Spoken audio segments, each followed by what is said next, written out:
So, welcome to Silverbow Publishing's virtual launch for Color Fielding by Penn Kemp. We're excited that you're here to join us to celebrate this new release today. My name is Megan Hakkinen. I am a two-time ultra cycling world champion and the author of two adventure memoirs. Silverbow Publishing is a Canadian publishing company that releases 20 to 30 books per year by international writers in the genres of fiction, poetry, and nonfiction. Candice James is at the helm of Silverbow as general manager, and I'd like to invite her to share a few words about working with the poet before we begin. We'll have time for some questions and discussion near the end. So, welcome, Candice.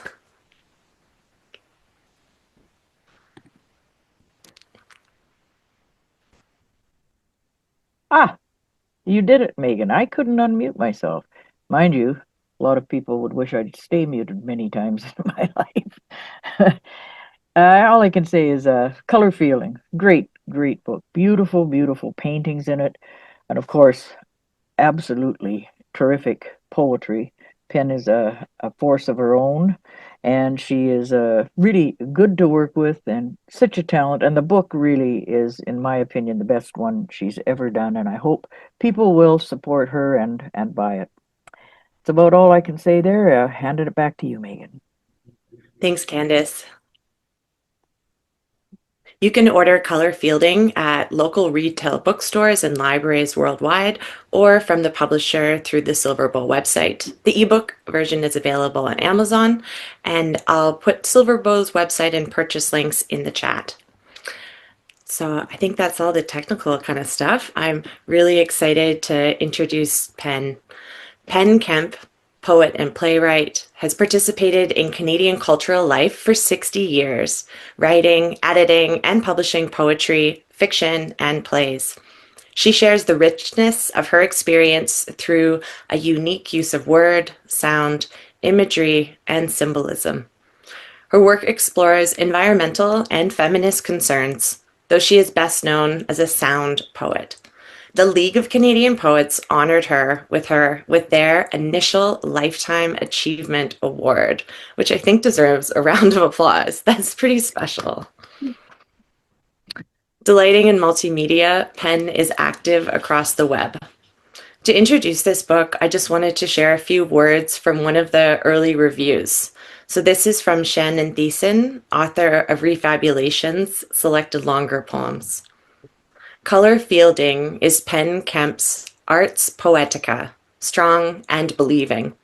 Her particular way of seeing, speaking is fascinating. I love the authority, the thought of these poems. So important. The phrase between thrum and shimmer encapsulates her work well. Welcome, Penn. I'll hand things over to you now, and I'm sure we're all in for a treat. Thank you. Thank you. And thank you to Silverbow for publishing such a gorgeous, gorgeous book. It's got a painting by Greg Curnow, local London artist, internationally known on the cover, thanks to Sheila Curnow, and a painting of his famous bike on the back, and six paintings by my father, including the goddess that presides over my living room on throughout. So I'm it's in seven sections, and I'm going to read a little from each section. Each section is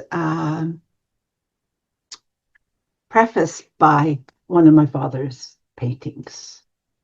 So I grew up in London, Ontario, and it was an interesting time to grow up in the early 60s when things were moving from a very militaristic military base that was London. And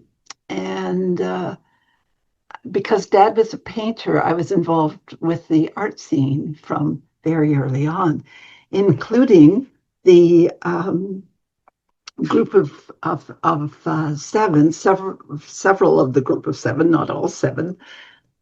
So I'm going to start with a visit from, it's called When Dignitaries Visit.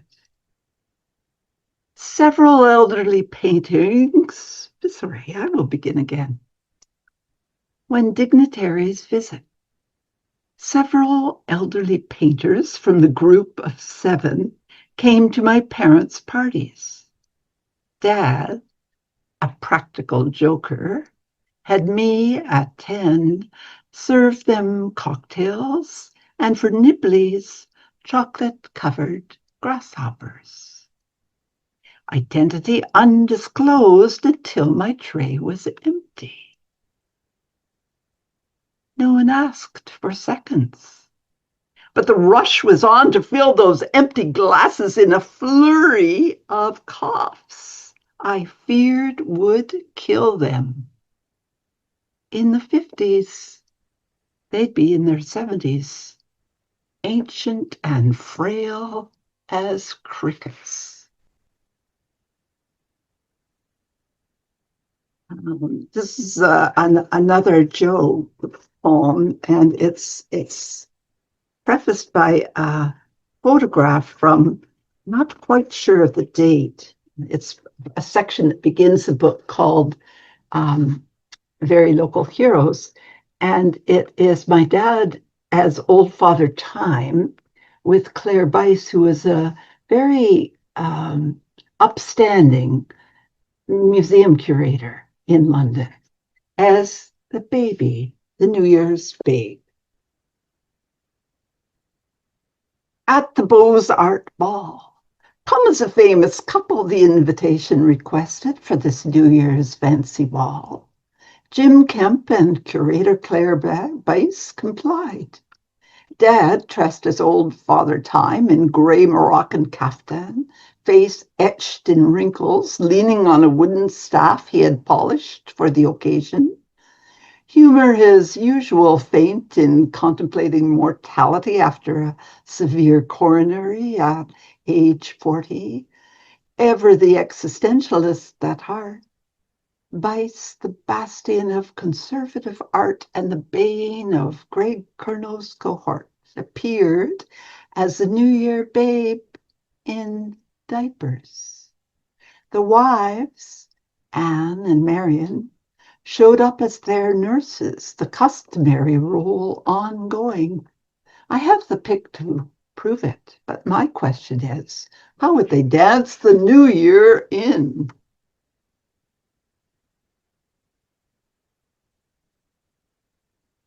This is one of the poems that Teresa Smolik published in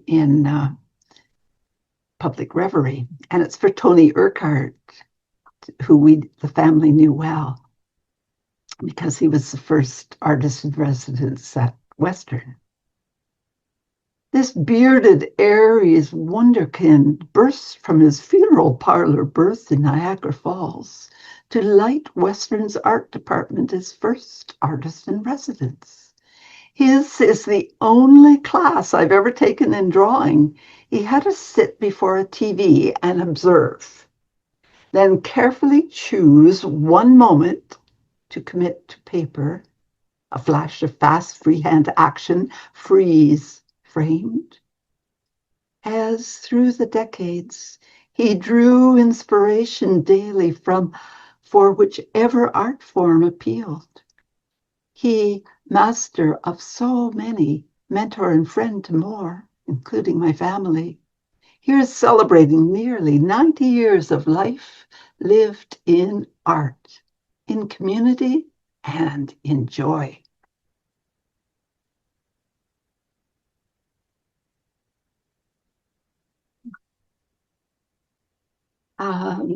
We seem to have skipped quite a few poems here. Oh, I did want to read this. There is a section here from a chapbook called Gathering Voices that I did with Gloria Mulcahy.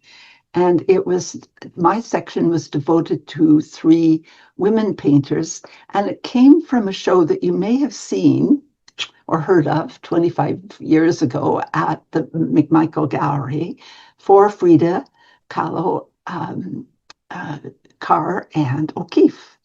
So I wrote this trilogy for them. And here's a couple for you. This is part of a long poem for Frida. Confessions of mute rage flicker phosphorescent over Sargasso's obsessed sea. Her heart opens like a sacred heart of Jesus to reveal Diego Rivera. Her third eye, a bronze medallion of Maria, gleams so curiously blind to its own reflection before that ongoing inquisition of other eyes, eyes she sought so long. Just try to forget me now. I dare you. Double dare. Already my art has outlived all you onlookers of this ostensible life. Then years later, I was at the Scarab Club in Detroit for a reading and reading that long poem. And this happened at the Scarab Club. Invited to Detroit's Venerable Scarab Club, I end my reading with On Exhibit. Just as I come to the line where Frida reads, Diego Rivera, I glance up. There, on the great wooden beam above my head, is written in what looks like chalk or white paint, Rivera's signature. Thinking I must be hallucinating, I point out the line to the audience for confirmation. No one else sees it. Thanking us, though, our host tells the story of the rafter signature. Yes, it is Diego's. He and Frida would often frequent the Scarab Club in the years they lived in Detroit when Diego was painting his murals. And now the couple zoom back, collaborating in a synchronous spirit of poetry and paint to empower this flash of connection. Frida, live.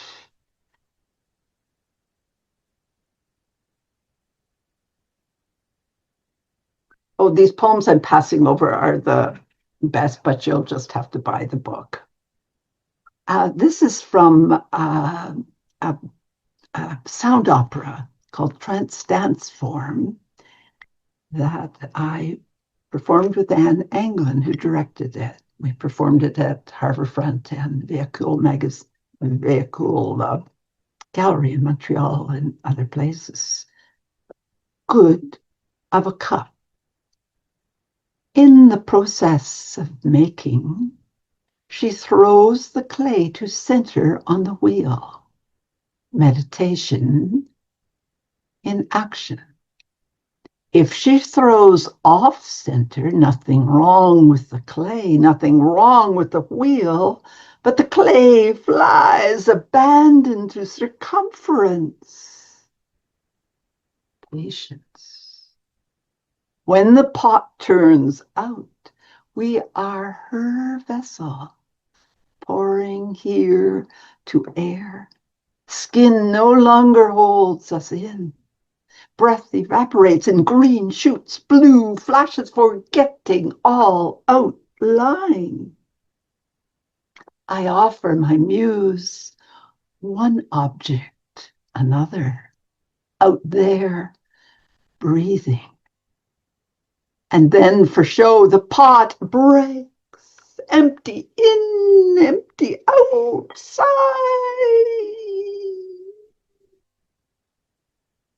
And what is the good of a cup that cannot contain? Space is blue, lotus blue. We are space. So I showed you the picture of the poem that I am going to read now in the section called ekphrastics. And ekphrastics are poems or works of art that talk about other works of art from different media. Bass on the grass. After a painting by Paris gave a Clark.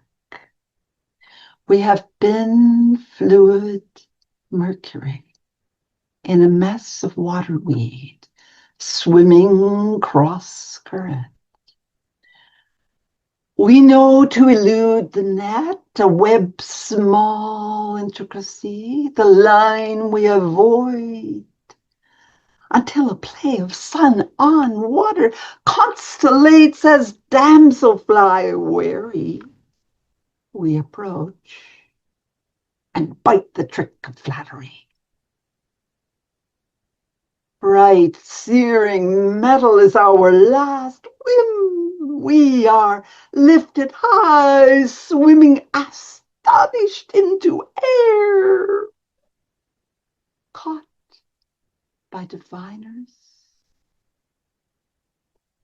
Frantic we fall through streams of light, swirling blind and gasping. The line holds. What will sustain us after eons of pooled silence? What service awaits? We scry so little underwater, or on this unnatural resting place where up and down dissolves. Long lines no longer connect us. Weeds around us flower and are still.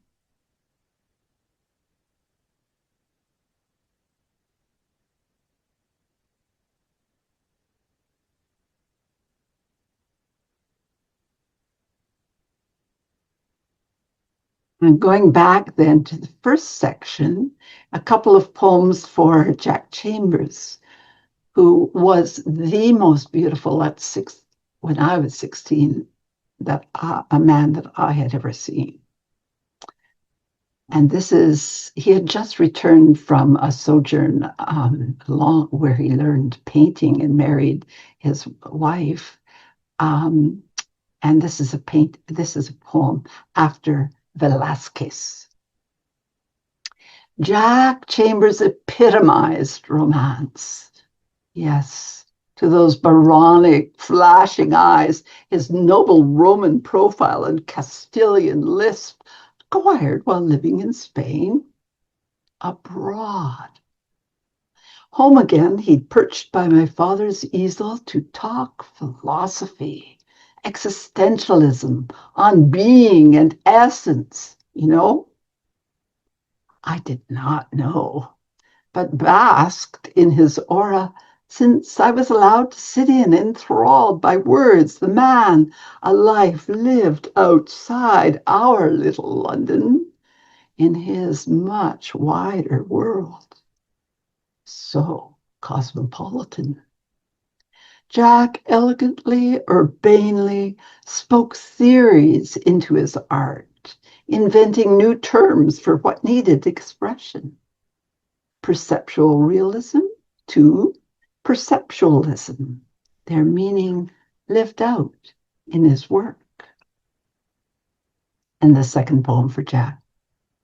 Suppose.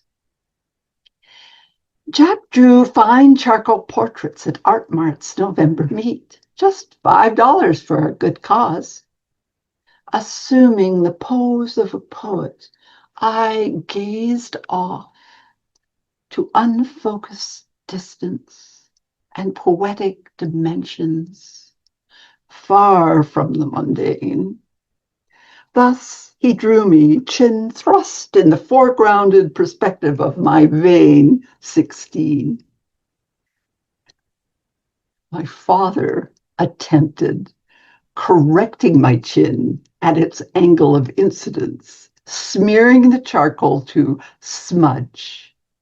But he only succeeded in blurring Jack's outline. Annoyed, he tossed the ruined drawing into the trash. Thus I lost my only chance to be so immortalized by this universal painter until I resurrect a single scrap of recall in this page for Jack.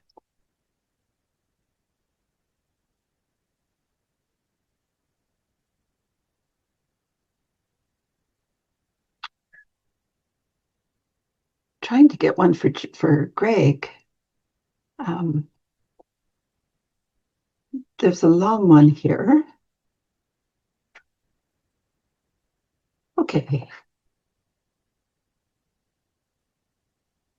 Traveling Lights. For Greg Curnow. November 9, 1936 to November 14, 1992. Over and over, Greg paints the archetypal bike, color wheels spinning so fast that hues stream away, are lost in blur, like his life.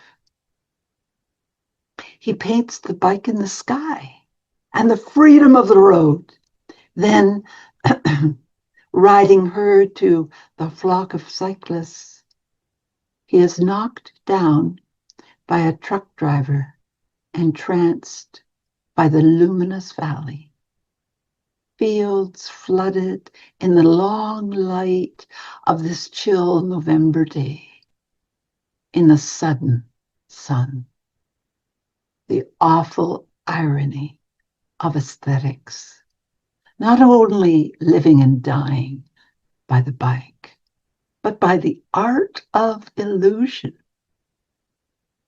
The driver, distracted by beauty, by surprising, surreal impossibility.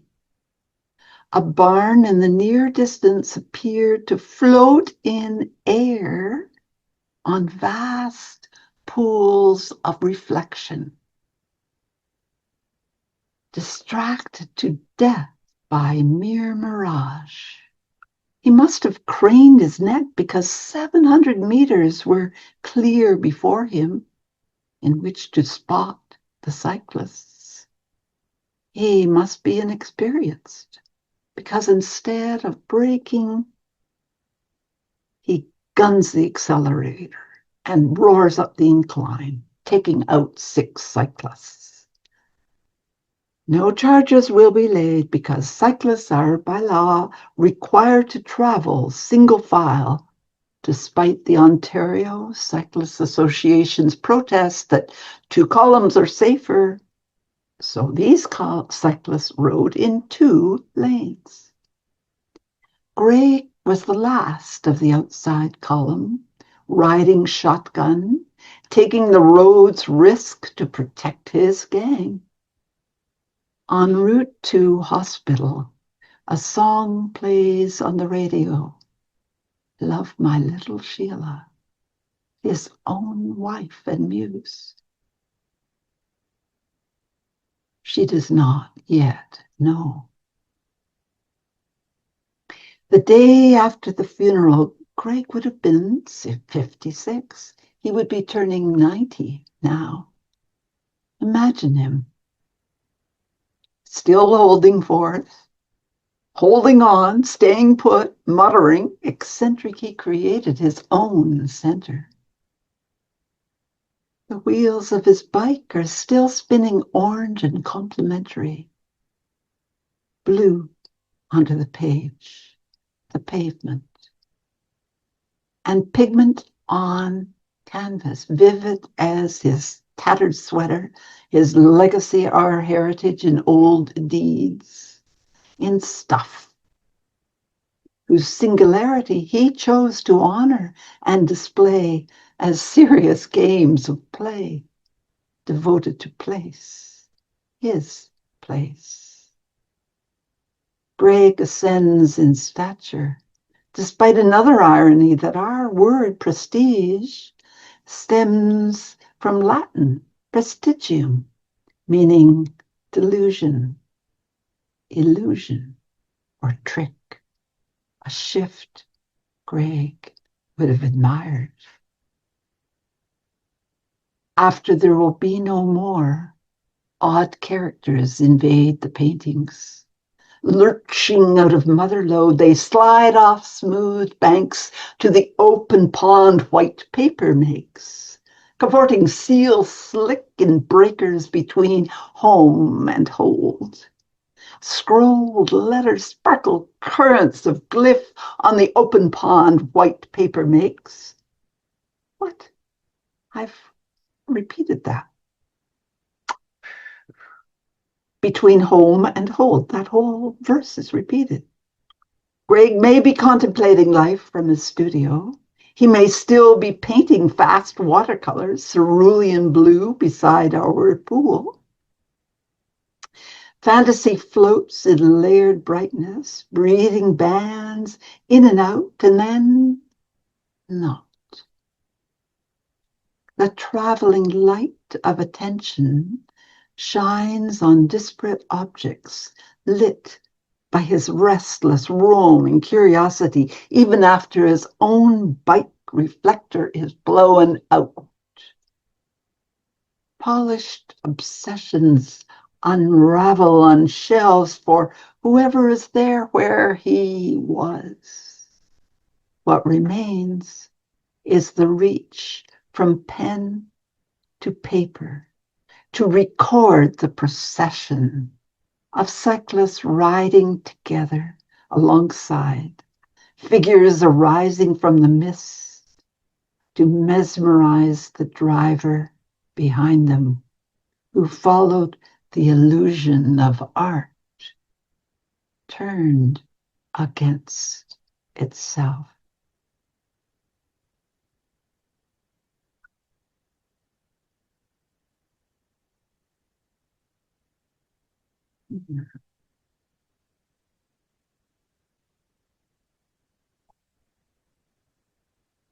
Here's another painting by my father. Dad was very much into existentialism and Zen. This is a very Zen piece that I love.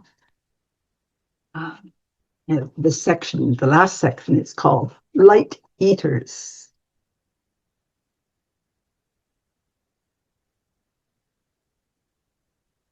Oh, because it's spring, I'll read this poem for the Magdalene.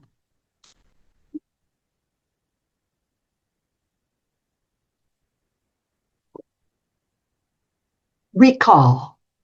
Lavender spikes rampant as cliche bounds and garden gnomes. We drink somewhat musty ginger tea. Second cups await, red rubus with mint and lemon balm I've just plucked. Magdalene might know this tonic, or others like it. Her Tyrian turban that painters so proudly display as her nearly royal emblem might bob through the fields as she gathers, though she would have had servants harvesting that fine curved hand not browned by sun. Her name day conjures presence on waves of prayer, a magenta iconography purpling, similars, signature, like calls to like, out of time. Speaking harmonies, chords lift, a decorum wealth bestows, lush richness suggesting florid abundance, ungent jars. She's always depicted wrapped, contained, and wrapped. Cups of tea curl by her side, steam rising like plumage, her turban's oriental coils. 22 is the master number in Hebrew, a vibration that opens time with broad strokes, beyond the moment, to more universal scope. But butterfly bush flowers in her honor now. Echinacea flourishes, blossom and root, for her medicinals, wise woman of herbs, of mystery.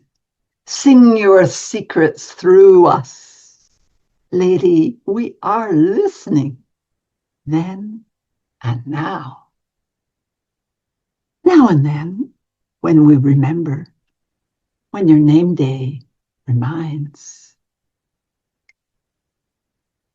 How's the time? Megan, can you tell me how long I've been reading? I have been too enraptured in your words to be counting minutes, so I feel like it's poet's choice. We would love to hear a couple more. All right. So Mary Magdalene to Dante Gabriele Rossetti.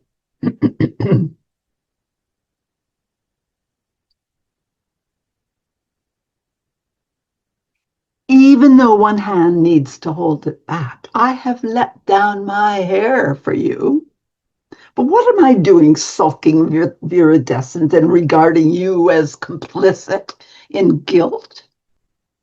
Are you about to remove my silver jar, its letters engraved? Read me if you dare. Why else do I clutch an emu egg to heart as if it were the true philosopher's stone? Why are sweet pinkish petals of an enemy behind me 4 or sometimes 5? Do they grow out of my gown? The one I admire, with gold design around the collar. You know the atomic emblem my sport below my arm revolves in eternal whirl, just the way my hair entangles you. In fine tentacles you wish were yours to hold. No, they are mine. What shadow falls across my throat? By what sunlight am I so oddly lit? I am not burdened with lost love, as you, the painter, would depict me. Mildly sorrowful, meekly chastising you for doing away with my lord and master. Am I your housemate or your beloved? Let me talk to you. Do not look away. Rossetti, you seem to have confused me with your own small love. A girl snatched from the street, dead too young. Your muse, Lizzie Siddle. She was an artist and poet too. Do you remember her for her work or for her vermilion hair, her face? You can't exhume me as you did her. You with your false nostalgia for times that never were. If only things turned differently for us all, not this Uchronia, this old story of what might have been. And conveniently, I am turning to the last poem called Titian. If it were juice, I like cranberry tinged with grape. If wine, a sauterne, a bubbling rosé. If essential oil, neroli, the taste of tangerine. If scent, what the wind carries from May blossoms, hawthorn and lilac, lily of the valley intermingled. Confusion of delight, ripe and ready to turn from cinnamon to ginger. A vibration above ultraviolet where illusions of color shape rainbow possibilities, glinting between memories, strawberry blonde aging well to ash, auburn, chestnut, carrot, scarlet, flame. Hey, red. Thank you for that lively reading, Penn. It was a joy to hear you move through the book. And I love how you cheekily said, like, oh, I'm passing over all the good ones here. You'll have to Yes. buy it. Yes. I was laughing. We can always go back if you've got another hour. I really enjoyed You'll have to find that Zoom hand